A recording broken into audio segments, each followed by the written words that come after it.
CTE Math. We're very happy to have you with us, and we're looking forward to an interesting discussion and presentation today. We have Kathleen McNally online with us. She may be familiar to some of you who have attended the TAB Math workshops. She's going to share with us some of the information that is presented at those and give us a background and a framework for our discussions about ways to identify and to incorporate math into the curriculum.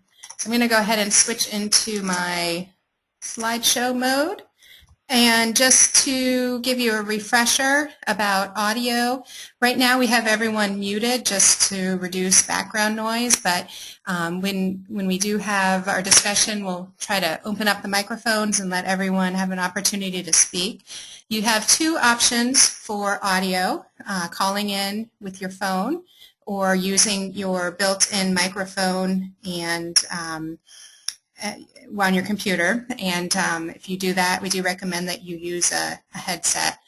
Just a note, if you are dialing in via phone, you need to enter a PIN number in order to be able to talk, and so we can hear you. That number you can find on your control panel on the right-hand side of your screen in the section that says Audio. You click on Telephone, and it will show you the phone number and the PIN number to enter so that we're able to hear you and you can hear us. And at any point during our conversation today, if you have a question or if you have a comment or something that you would like to share, please feel free to raise your hand. You can do that by clicking on the hand icon on the control panel. It looks like a high five sign. Or you can also enter that information into the questions box. And we also have online with us today my colleague Tom Sudreth from Meter Consulting, and he will be helping us to monitor those throughout the webinar today. So please feel free to make use of those.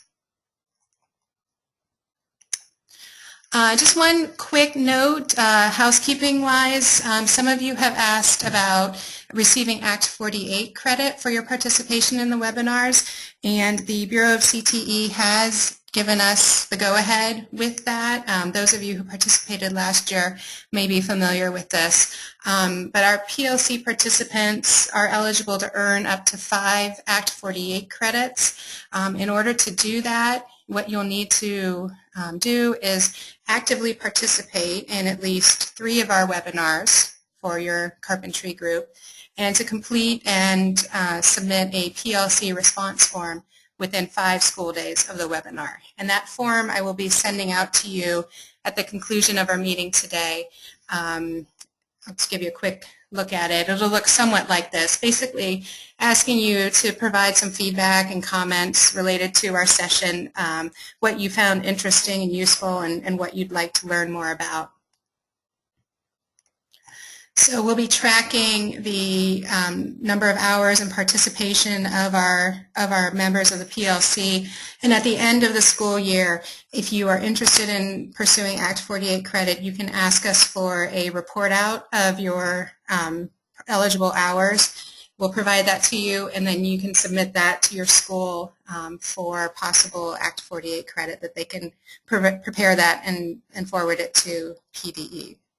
So speaking of attendance, if you are sharing a computer connection with a colleague, we ask that you type in all of your names into the questions box, just so we can make sure to give everyone credit for their participation today. As you may know, when you log on, you're restricted to only entering one name. So please let us know if you're sharing a connection. That's great. Just give us your name so that we can keep track of that. Okay, so just a quick refresher of our learning goals related to CTE Math, and these were included in some of your orientation materials. To refresh your memory, we will have 2 webinar sessions related to math, and our goals with these sessions is to help you get familiar with the 8 math practices from the Common Core state standards for math, discover ways and think about ways to embed them into your classroom and into your teaching, and also to help you strengthen your confidence level and your ability to participate in your center's numeracy planning and implementation efforts. So with that, our agenda for today is to first start out by having a discussion, some brainstorming about where is math currently used in the curriculum, where are you bringing in math concepts, identifying some of those areas and talking about that. Then I'll turn things over to Kathleen, and she will give us some background and some information about math-enhanced CTE lessons, some framework and some things to consider. We'll also take a look at some examples of math-enhanced lessons, and then we'll talk about what's I'm not sure if we'll get to this today, but what's happening with the Common Core for mathematics. That might be a discussion that we get to if we have time. Otherwise, that could be part of what we talk about next time. And then finally, we'll share some resources and some ideas of places to look for more information. So with that, why don't we give you all a chance to test out your microphones and to share with us and your colleagues some ideas of where you're currently including math in your lessons. And we know that carpentry is definitely one of the content areas where math is very important and certainly embedded in many of the skill-based lessons that you do. What I'm showing here is a chart. I'm going to flip out of presentation mode just for a second so that I can actually type in the ideas that we're sharing here, and this will then become part of our resources on the SAS website. And also just a note on that this presentation, along with the information that Kathleen shares today, will be posted to your community site on the PDE SAS website, so you'll have that as a reference point to go back to. So what I'm going to do right now is try unmuting everybody and see if we can get some conversation going about math and where you are currently using and incorporating math into your lessons. Let me go ahead and in the process of unmuting everybody here. If we do have a lot of background noise, I might have to remute. But if you are in a noisy location, feel free to mute yourself and then raise your hand. So just to start us off, my examples up here. Talking about estimating surface area of a ceiling, walls, and floor is certainly something that takes place in your classrooms. And then the math content related to that is finding the square root of an integer. A couple other examples. Do any of you have examples that you would like to share? Go ahead and please just speak up if you do, and I'll transcribe.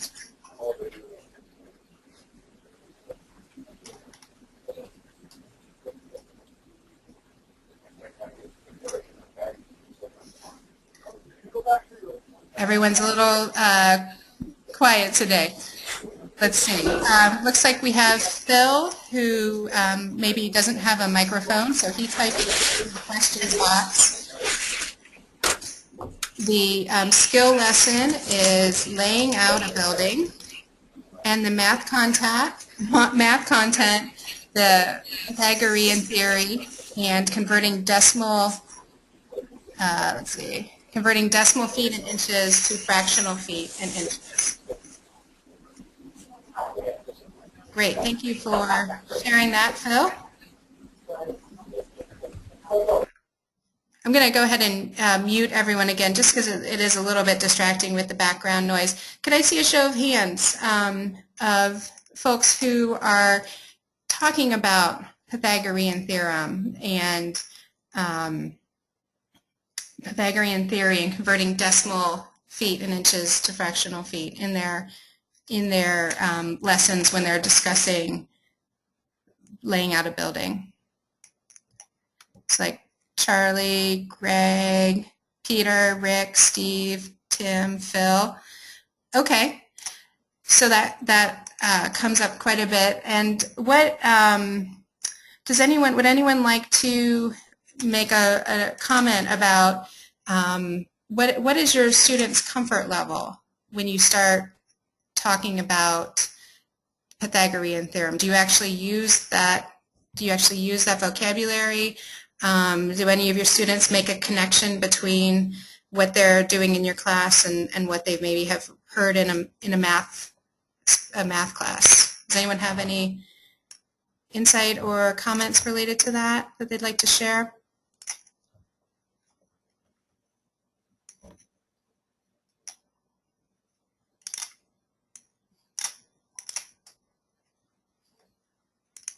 Okay. And also, Kathleen, please feel free to chime in if you have ideas or comments. And also, I know we have a couple math coaches online with us as well. So I did remute everyone. So certainly, if you'd like to comment, please raise your hand or type some information into the question box, and we'll be happy to capture that. So I'm just going to go ahead, excuse me, and finish typing out Pythagorean, if I can type that on here. Excuse my spelling. I will make the corrections before I post this. Okay, let's see. Looks like we have a couple other folks who have entered some information into the question box because they're not available. Their audio is not available today. Looks like we have an example of converting cubic feet to cubic yard. And let's see, Rick Miles said there are many connections made with math. They also call it the 3-4-5 method during site layout. Thank you for sharing that. We hear, let's see, Steve Weber comments that students are not comfortable with this level, that they're still on basic math. And another comment coming in from Phil is that the students understand the theory, but in homeschool, they only solve for a decimal answer. They're surprised when they learn that they can convert the answer to an actual measurement. So that's interesting. So sounds like the students, let me see, Phil, I'm not sure if you have audio. I'm going to try to unmute you for a second. Phil, are you, did you give us a microphone test? I'd like to hear more from you if you're able to speak to that.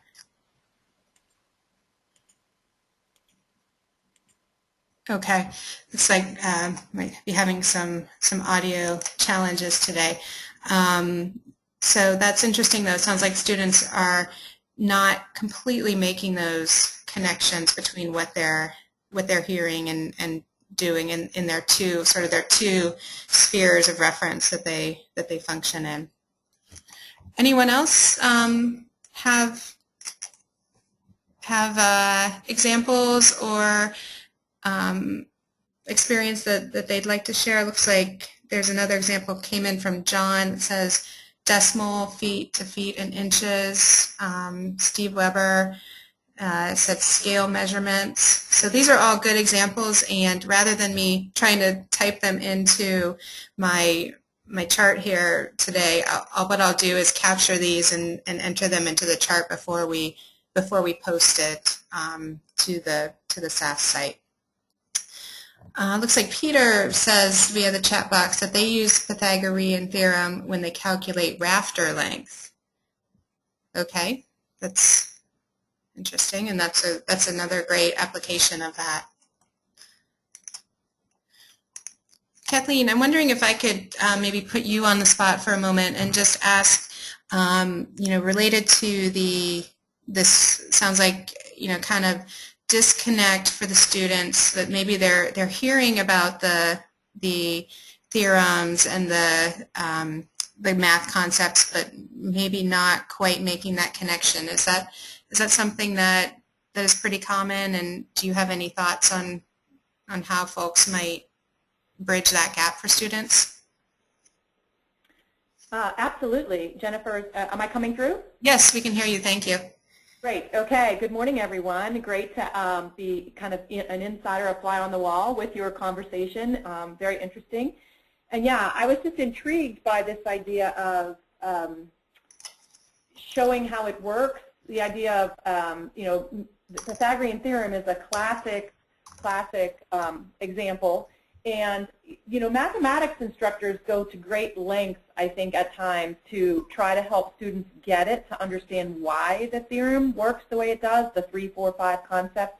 And what's so lovely about the world of carpentry and construction is that you folks have the opportunity to really show it, physically show it, and have students kind of try to work through that. So as you were asking, Jennifer, this idea of like even converting, they get a decimal answer, but students are often surprised they can get an actual measurement. They can translate that to an actual measurement. That's the essence of the 7 elements from the National Research Center, which we're going to show here soon enough.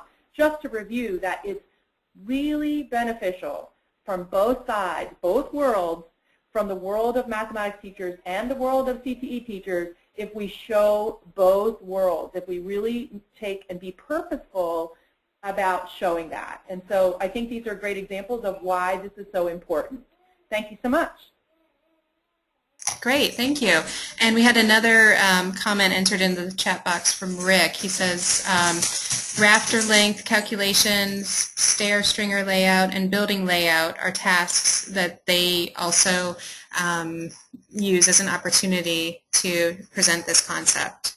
So, great. Well, this all leads right into another piece of information that we wanted to share with you today. And let me see if do we have Lisa Hughes online from Reading Muhlenberg? Perhaps you're sharing a microphone connection with Steve. I'm going to unmute you.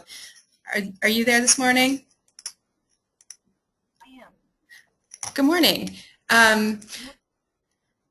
We can hear you a little bit faintly. Could you maybe move closer to your microphone? Hold on a second. Okay, great. Well, while you're adjusting, I'll just do a quick introduction. So I asked Lisa. Lisa is a math coach at Reading Muhlenberg, and she's done quite a bit of work with the T-charts. And for those of you who might not be familiar with those, T-charts are a resource that sort of bridge the gap between what we're talking about, CTE, and math that's being taught in the traditional academic setting. And these T-charts are very useful in helping both CTE teachers and academic math teachers see those connections that we're talking about and bridging the divide. So I've asked Lisa to give us a little bit of information about the T-charts, and we're providing the website where you can find those as well. So why don't I'll just flip to one example. This is, and I apologize that it's a little bit blurry. I copied and pasted it into my presentation, but this is one example of one of the T-charts for carpentry. And if I could, Lisa, just turn the microphone over to you and ask you to give us a little bit of background and kind of a status on the T-charts, particularly for carpentry. Okay, there are a lot of T-charts out there actually for carpentry. And I don't know if a lot of you have seen them or have used them or even have them for your use. If you don't, email, you have Steve Weber's email Mr. Weber, and I will send you actually the copies actually in a PDF version that you can actually use. So sometimes they're hard to find on the different websites, and I'd rather have you have them to use. If you notice, currently the one that's on the screen is still PSSA eligible content, which, as most of you know, the PSSAs on the high school level aren't being used anymore. They've switched to keystones. But these are still very valid problems, and I'll go through. Jennifer, do you have all 4 pages on in your presentation? I did not put all 4 pages, but if you like, I can flip to the website and pull an example from there. Would that be useful? That's all right. I can just kind of go through and just, if anybody wants these, you can see them. Like I said, I have, and carpentry and drafting, which is something carpenters could use also, do have quite a few of them. So basically what she has is she has the first page. There are 4 pages to each one.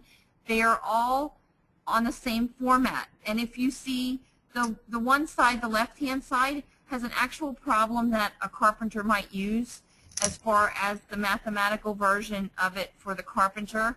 The other side has all PSSA related concepts. Now we are currently, and this is going to take a year or so to do this, but we are currently taking all of these and we're going to convert them all to Common Core standards. I did about 30 of them last summer, and we're going to be working through them as we go because they're being turned in for every time somebody submits a grant.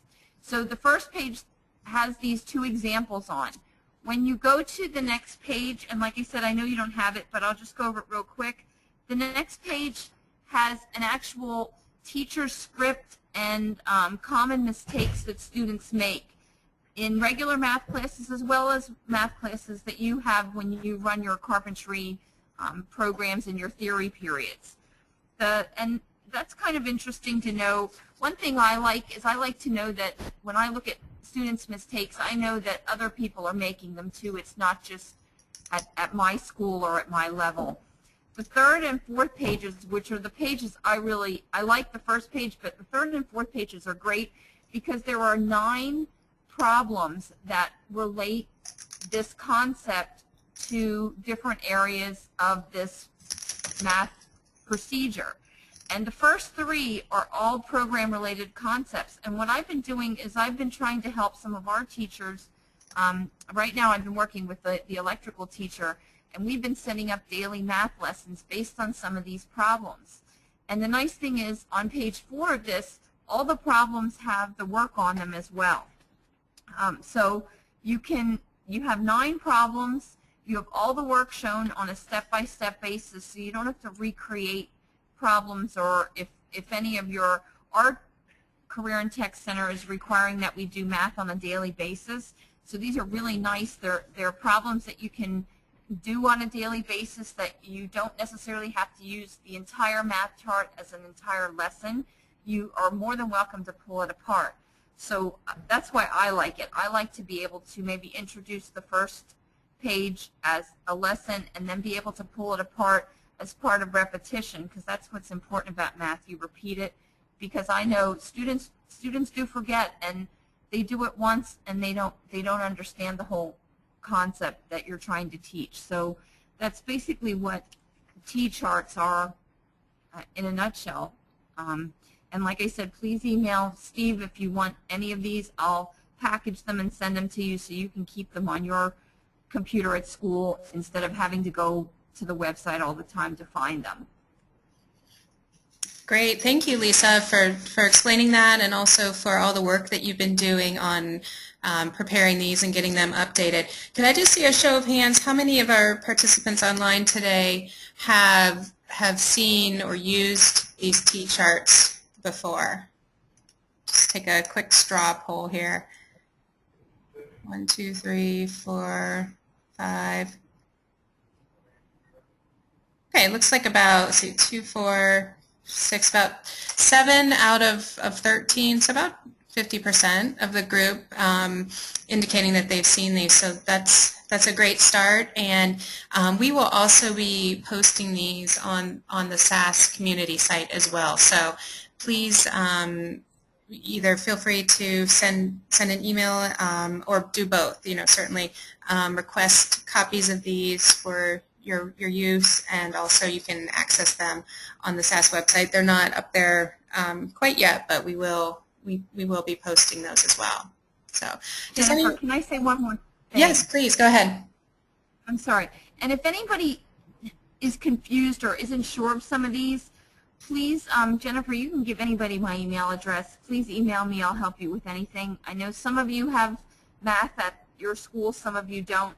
I am the only person at our school for 32 programs because they did pull math back to the home school, so we don't have a whole lot of help here either, but I'm more than willing to help anybody. And actually these, I don't want to take credit for any of these either because these are all T-charts coming in from all of the different CTCs across the state. So I just am helping to go through them and just make sure, you know, the wording's right and everything's okay with them. So I definitely, they're great resources. They're from your peers, not from me at all. Great. Any questions or comments from our PLC members related to the T-charts? Let's see. Okay, someone is asking, can we see page 2, the other pages? Sure, why don't I just flip out of, I will flip out of presentation mode here. Excuse my flipping around here, but I'm going to pull up the website. This is the site that Lisa referenced where these are posted.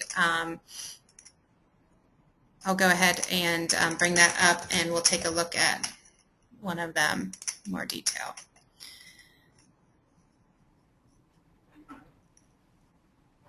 Let's see. Is there one in particular, Lisa, that you think would be a good one, or should I just pick the first carpentry? Yeah, just, if you want to, there's the, yeah, just pick the first one. Okay. So you want the link? Yep, so the link is over here.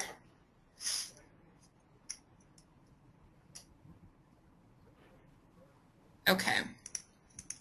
I'm going to zoom out just a little bit. So this is the first page that we were looking at. So this particular one is talking about squaring a building and the Pythagorean theorem. So this is the first page. And then scrolling down to the second page, we see the script and some background information as Lisa was describing. And Lisa, feel free to jump in if there's anything in particular you want to say about these. And you notice there's two, there's like a math and a lab teacher's extension. Some of them have a lot of things. Actually, a new one I have here just so I could see one is one we just did, is one on estimating building materials, explaining volume, and it's the volume of a sonotube, which I know all of you use. In fact, I have poured these myself.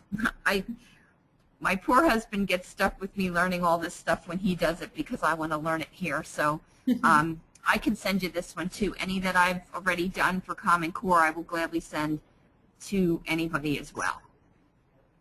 Okay. Then scrolling on to the third page, here's where we see some of the sample problems. How would you recommend, Lisa, that the instructors use these? Is there any sort of best practice? Yeah, what I do, here's what I do. You can use them as the whole T-chart, and it's nice to use them as a whole T-chart, but me personally, I like to introduce the concept on the first page maybe during one day, and then each day after, or maybe every other day, take some of these problems and mix them up and introduce them as maybe a problem of the day, and then just go through them, or have kids work in teams to go through them and have the students go up on the board and help solve them. I was just in a nursing room today where I had the students break down a couple of the problems. They each took, a group of 2 took one, and I actually had the opportunity just to sit for my lesson, and the students taught all the other students the problems. They went up on the board, I had the problem up, but they had to explain it and underline it, and I think they get a lot of, they gain a lot of ability by teaching it themselves. And they had a good time. They laughed about it a little bit, and we talked about making mistakes, and it's okay to make a mistake, but, and like I said, there are all the answers right there as well you're seeing. So I like when they give answers because then I don't have to figure them out and know what the answers are and spend a lot of time trying to figure them out. So That's how I use them. I just think they're great additional problems that you can work with. Great. Any other comments or questions from our participants related to the T-charts? Okay, well, thank you, Lisa, for sharing that with us. Really appreciate it. You're welcome. Okay, so let me get myself organized here. Just wanted to show you one other exercise that, sorry, bear with me for a second there. One other exercise that I was working on as I was preparing our slides for today, talking about vocabulary, and I think that Kathleen will probably be touching on vocabulary as well. But one of the exercises that I did was to look at the T-charts and the vocabulary that is on there, and just to make up sort of a simple matrix of the skill-based lesson and then the related vocabulary from the program perspective and also from math perspective. And this was, I think maybe something that some of you already do in your classrooms, but this is just another way to use the information that's in the T-charts and try to help build those connections for your students.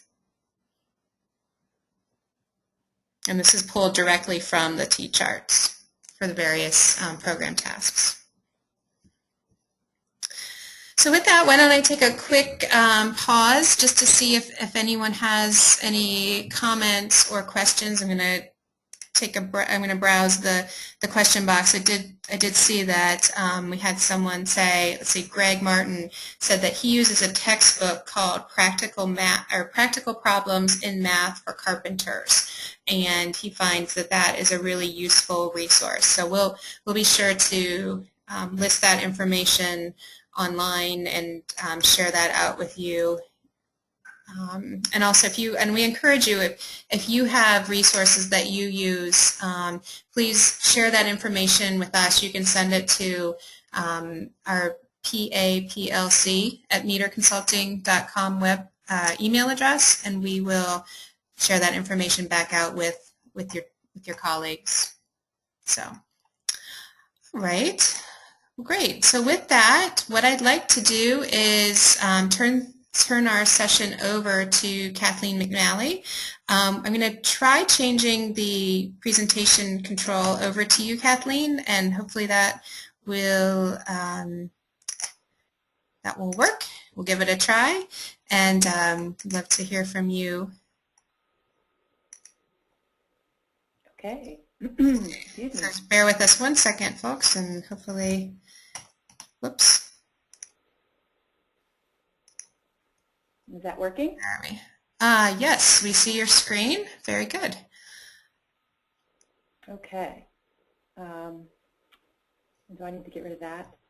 I think it's okay. Sorry. Okay. Is the control panel in your way, your visual way? Nope, I think only you can see it. Okay, great. Okay, sorry about that. Sure. As a newbie, too. Yes, good morning again. So thank you, Jennifer. So just quickly, Jennifer had asked and it's exciting to have the PLCs and your input around the fact that part of the TAP initiative across Pennsylvania is looking at trying to enhance numeracy.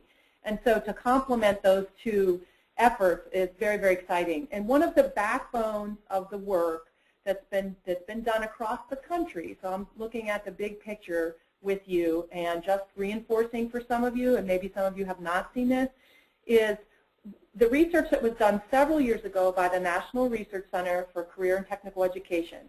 So a national group that focuses on CTE specifically did this research about and conducted a study, and Pennsylvania was involved, about what, if you were going to enhance mathematics through CTE, how can we do it so that students benefit? How do they gain in achievement, in math understanding, but not lose ground technically, which is very important because you folks are thinking, wow, we have so much to do already. So I wanted to just briefly show you the 7 elements, just to review that quickly, and then sort of boil it down, almost like a drive-through version of this, so that you could walk away going, okay, nuts and bolts, this is what I need to take away from this. And I wanted to do this after Lisa's, and she's such a resource, she's a gold mine, and such a talent. And after explaining the T-charts, because the T-charts themselves are written to reflect the 7 elements. And so there's a correlation between the T-charts as you use them and these 7 elements. So some of them are very self-explanatory. You introduce this, you introduce a CTE math lesson, you introduce it as a CTE lesson. So this is after you've discovered and kind of gone through your technical standards to see where math is very, very evident and where students might have trouble. And so we're focusing on those particular moments, those math moments. And I think this is funny because I get into some interesting conversations with CTE teachers about, well, you know, I don't tell students that there's going to be math involved. Like, I don't want to tell them because then they don't want to do it. It's sort of like trying to avoid the whole, you know, M word. So I appreciate that. So this research say you introduce the math lesson and then you assess math awareness. And so this we're going to be exploring a little bit more this year in TAP, this idea of how do we use what we discover and what are some effective ways to getting to understand what students know mathematically and what they don't. Somebody, I think, in the chat box had already said, you know, look, these students come to us with big holes in their basic understanding. They struggle with things. Absolutely. And so part of it is that we need to be better, or not better, but we need to tap the idea of assessing where students are mathematically. And then you work through the math that's in the embedded example. So you would work through showing the 3, 4, 5, working in the Pythagorean theorem, for example. You would then work through related contextual examples. So this is like suggesting that if you are going to be building a set of stairs, for example, and because you folks have that magical moment where you can show the Pythagorean theorem used over, you know, rise over run in a set of stairs, you would also include, or the research is saying it helps students if you also include a related example. So you may then show the Pythagorean theorem not in the riser situation, but more like a corner, right, or squaring a building. So you're showing them kind of to help them make the transfer that this is the same mathematical concept, but it comes up in several different ways in our world. Then it says the next step is to work through the traditional math. And so this is where we were talking about the bridging. This is what doesn't happen often. And I think why, or from my years of experience with this, what I believe can be a barrier is that CTE teachers have a wonderful way of, they know their craft. You folks are craftsmen, you know that, and you approach it in the way that you know it from industry. Math teachers, on the other hand, know and approach mathematics in a special sort of theoretical way, in a mathy, I know it's not even a word, but a mathy kind of way, right? And so to bring those two worlds together sometimes takes, well, it needs to take a conversation. It needs to take a discussion often, unless you have a background in both worlds, and sometimes we get lucky and folks do. But if you don't, you know, you can't be expected to know how the other side of the world sort of talks about it. So working through traditional math examples can be tricky if you don't have an opportunity to talk with a math person or a math colleague like Lisa, for example. So it's great to have a person like that involved in the initiative with you. Then students demonstrate their understanding, and then math is included in the formal assessment. So that's the 7 elements as they appear in the research. What I thought we could do, and I'd love your input on this, and maybe Jennifer, you can help me with navigating that, is I wanted to just take a look at what happens, 2 major points to the 7 elements. And the first one is where the steps that are highlighted now in the pink is that it's very important to bridge terminology. Jennifer's chart that showed the difference in vocabulary is absolutely on point. What we need to do, and the T-charts have this as well, is we need to be willing to kind of look and see, well, where am I using math, and how do I talk about it, and what terms do I use, and then how do math folks talk about it in the math classes. So students, because we cannot assume that students make the connection on their own. So we have to help them with that. Here's an example that might make sense to you in terms of your world, the bridging of the gap. So we're looking at the CTE world of terminology and approach and the mathematics world of terminology and approach. So while you may talk about roof pitches, and you may say rise and run or incline or steepness. Mathematics teachers tend to call it slope. They tend to refer to change in y over change in x. They tend to look at ratio. They use the term ratio because it is a ratio. And they also talk in algorithms or formulas. So you'll see when you have a math teacher talking about slope, they'll use the term m, the variable m, and they'll say it's the change in y. So you'll see that at the bottom, y2 minus y1 divided by x2 over x1. You see, so students may literally be in a math class and go through and solve problems that are calculating slope using those algorithms, that formula, that terminology, but they may not make the natural transition to when they're in the world of a carpentry class or a construction class and they're calculating a roof pitch. So it seems odd that that may not happen, but it doesn't always happen. And oftentimes, students will show up and they'll be in a carpentry class and you'll think they didn't even have this, like they don't know how to do this. Whereas they may have absolutely done it in math classes, but they haven't made that transition. So this is the idea of bridging the gap. And I like to use this example. I ask people when I'm working with them in the TAP classes, like, there are 4 words on the screen, right? So take a minute and try this. Like, just quickly jot down with you or your colleagues if you're with people, like, what's the first definition that comes to mind for these 4 words?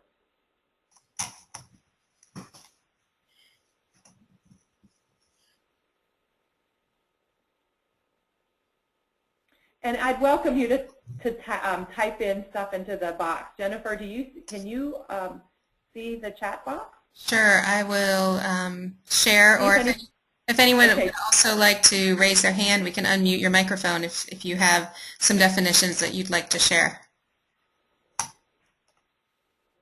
So starting with the idea of axis, if anybody has just what comes to mind when you think of axis?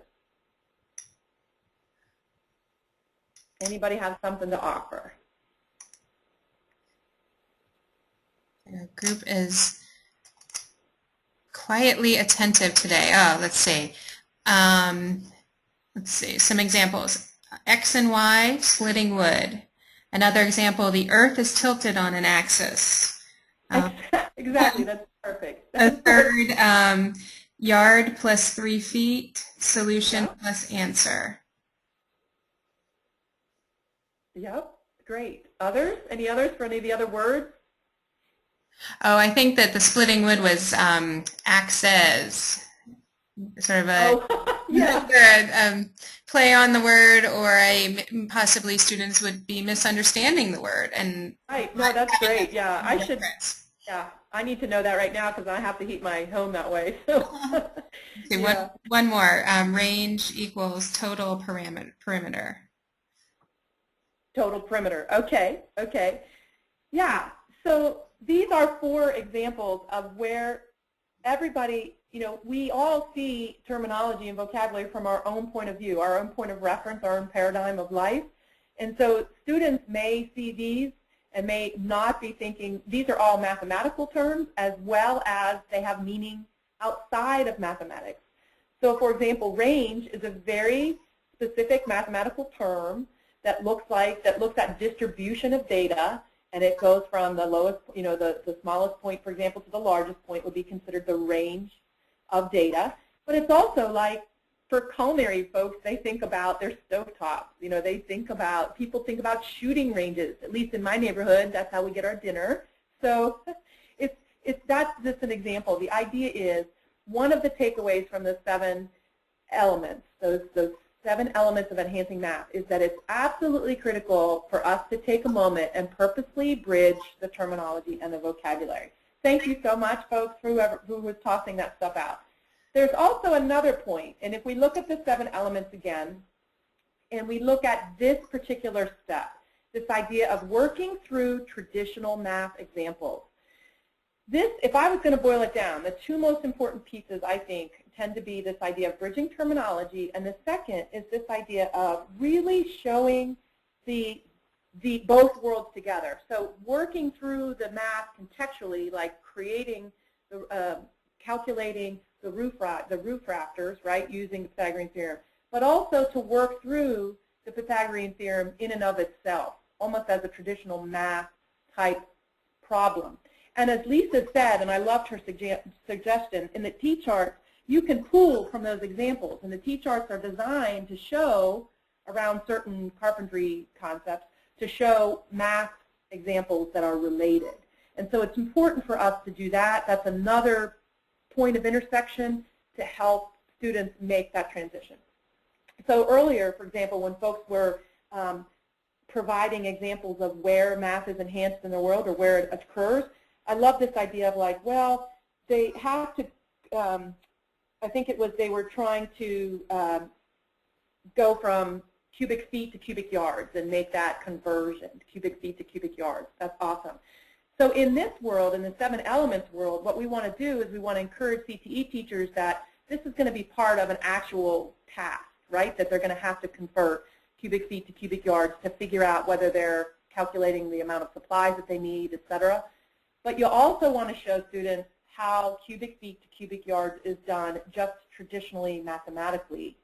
Again, I think that that can be hard to do if you don't have a math person. It's nice if you have a math person to talk through that with, or some math resources, which we're hopefully going to provide some for you. Here's the idea of both views. I like to look at it like 2 lenses. So on the left side of the screen is the conceptual example. So it's talking about this volume of a swimming pool, and it has that picture. So think about students wrestling with that. On the other side, the traditional mathematics is looking at, the question is, the edge of a cube are 3 inches long. What's the surface area in cubic inches of this cube? So now these two get at the same conceptual math concept, or the math big understanding, but one is very contextual and one is traditional. So you see the difference about the traditional is like literally saying, you have a cube, what's the surface area? So it's very valuable that we, in the world of carpentry and construction, that when we have an opportunity that there's math involved, that we also take a moment and ask students to contemplate and look at the math as the math so that they make that connection. Because again, we may not. So opportunities, examples to share with that. I would love to see, Jennifer, if anybody has an example of what might either be bridging of terminology or the idea of, this is how, here's an example of how I show contextual math, the math in context, and then the math traditionally. Could we open up the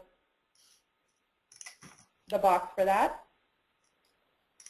Sure. I did not get any new examples submitted, but what I will do is, if you don't mind, I'll take the presentation control back from you for a brief moment, Kathleen, and just share some of the examples that are posted on our community website. Okay. And this will serve hopefully also as a refresher for our participants of where and how to access these resources. So on the PDE SAS website, I've already logged in, and I click on Teacher Tools on the upper right-hand corner, and then the box that says My Communities. I've already joined the carpentry community, so I will click on that. And this is the sort of the home page for our group. So I'm going to scroll to the bottom, and in the headings under the digital content repository is the official name for our resources section. You'll see we have some folders. And in particular, what I'd like to point out is there's a folder that's labeled T-charts. This is where we will post those T-charts that we were discussing earlier. And then also we have resources for math integration. So I'll click on that. And this is where you'll see some examples of lessons that were shared by folks in last year's PLC of lessons that integrated and incorporated math. And what we'd like to do is to continue adding to this. So we ask that you please forward to us any examples of lessons that you are using and that you'd be willing to share with folks.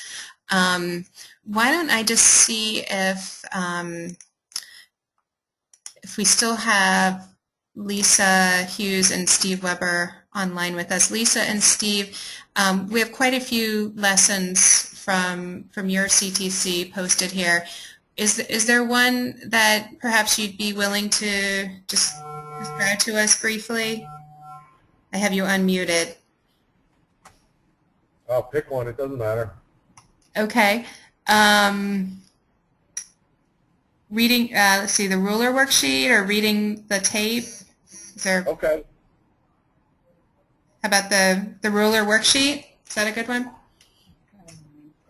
They're all good. That's not what I meant. Okay, that was just the worksheet then. That was not. Yeah. Let Steve pick one of his. Okay. That's one that you created. Okay, let me go back to. Sorry. Sorry. No, that's okay. All right, Steve. Is your blueprint lesson, is that one that? Okay, yeah. Okay, thank you.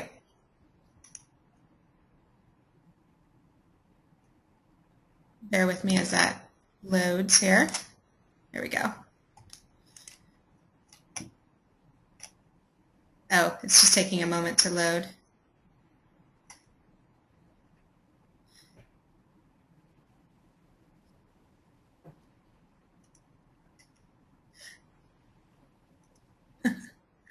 Because I double-clicked it in my impatience, it was trying to load twice. So,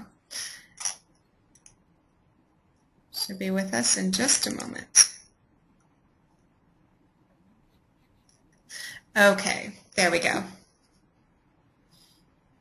Okay, Steve, could you just tell us a bit about this lesson, how you use it, and how your students, how your students respond to it? And if you like, I can click through the slides. Okay. Go down to number 2. Okay. In the beginning of every learning guide I think one of the most important things is to let them know why it's important to them. What will I learn? Why am I doing this? So anyway, and then I list the things that they're going to be doing. On the next page, I can't see it. Okay, then we talk about the alphabet of lines, the different lines. The term convention comes to mind. That's what we use in the trade, and we all use the same symbols, lines, and way of dimensioning things.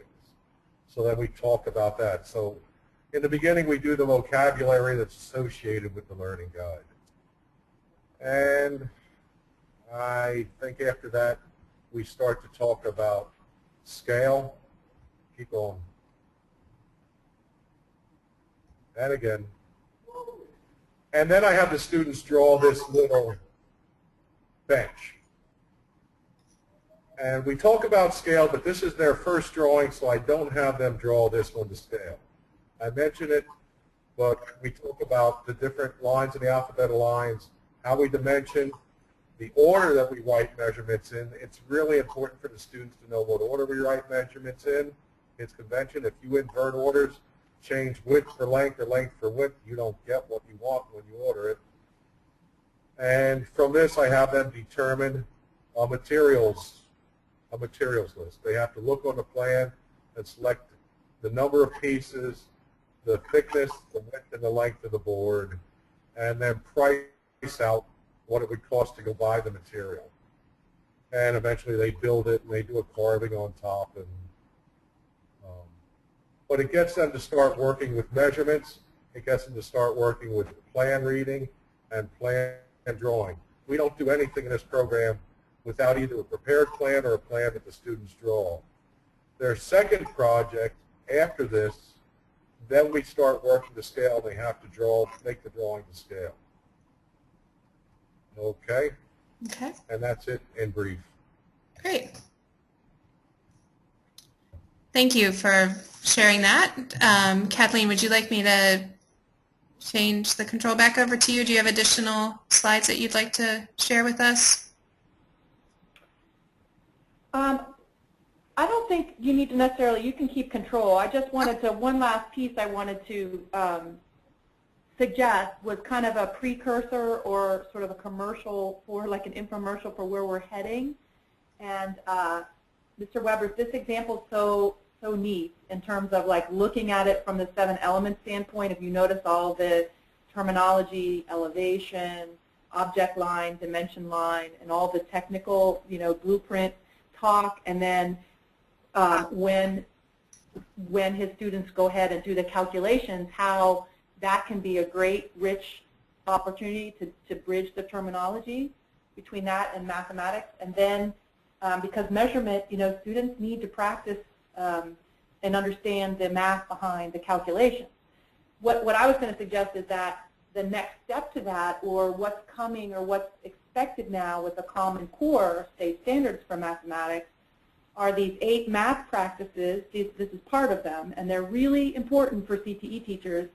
And we're exploring those through TAP. And two of those that look at Steve's example is this idea of precision, the idea of students always writing and talking with mathematical units and that they're correct. I can't tell you how many times you see students, if they write cubic feet or cubic yards, they don't do that properly. And that's going to give them problems. So my last slide, Jennifer, in other words, was this idea of what's to come around the Common Core.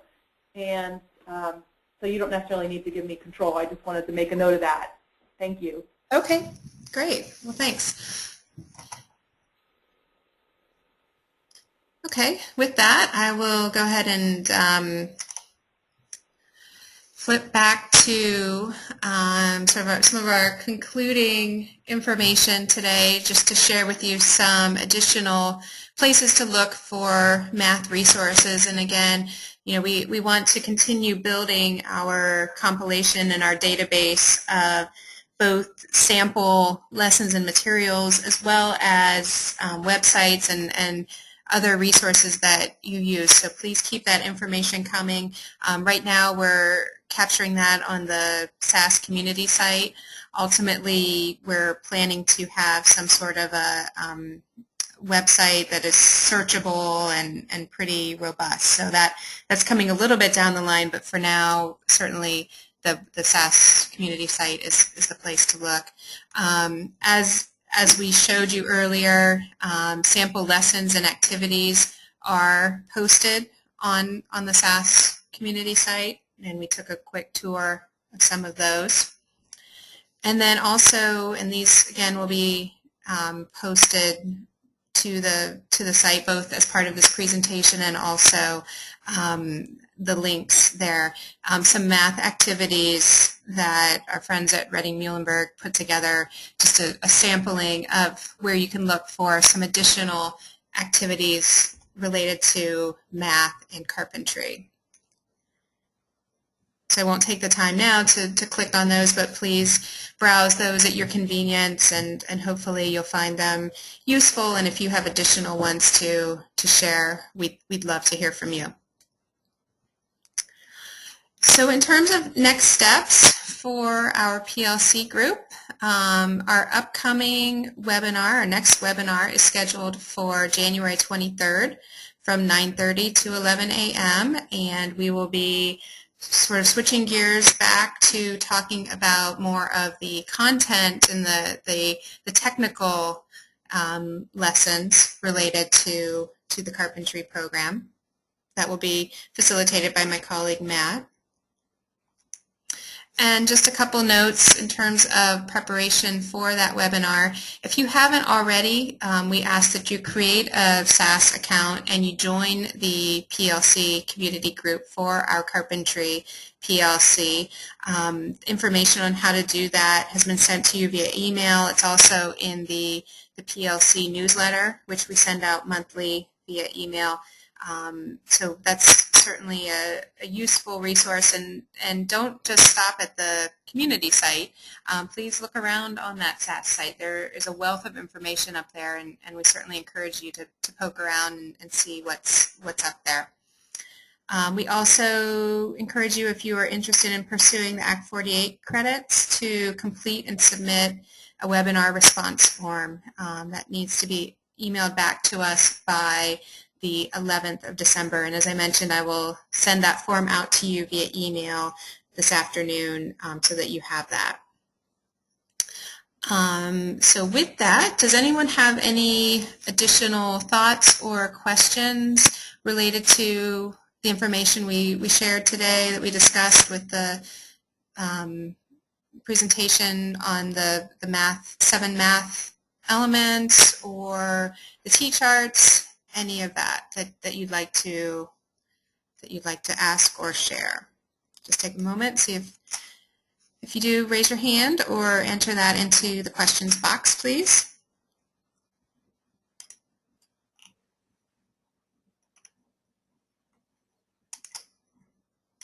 All right, not seeing anything. So I would like to pass along our thanks to Kathleen McNally for sharing her time with us today and information. Kathleen, do you have any closing comments or thoughts that you'd like to share with the group?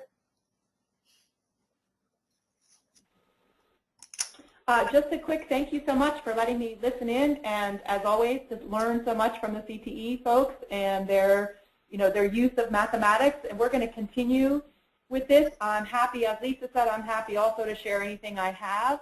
And as we work this year through TAP, we're going to get deeper into the idea of how we assess the mathematics and how we use really rich tasks.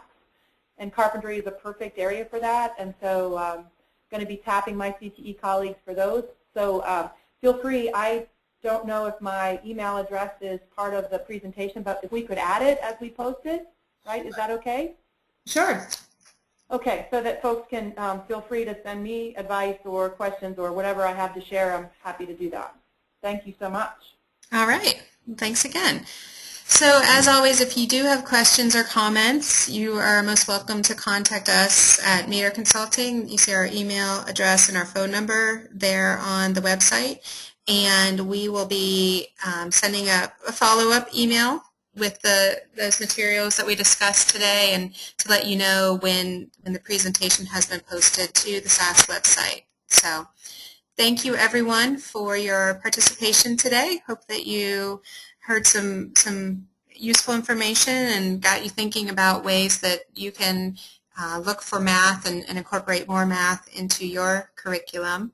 And as always, please continue to share your resources and information with us so that we can then share that with your colleagues. So appreciate your time today, and have a great afternoon. Thanks.